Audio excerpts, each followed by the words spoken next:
மரக்கதவை ஒட்டிய அந்த படியில் பகவான் அமர்ந்து கொண்டு அந்த மரக்கதவில் சாய்ந்து கொண்டு காலை நீட்டிக்கொண்டு அமர்ந்திருந்தார்.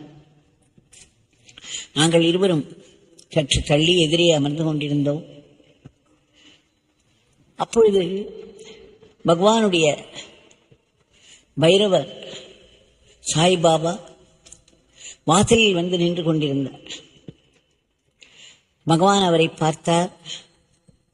பிறகு உரக்க சொன்னார், இவர் இந்த பிச்சைக்காரனிடம் ஓடி வருவார், இங்கு உணவு கிடைத்த பிறகு ஓடிப்போய் விடுவார்.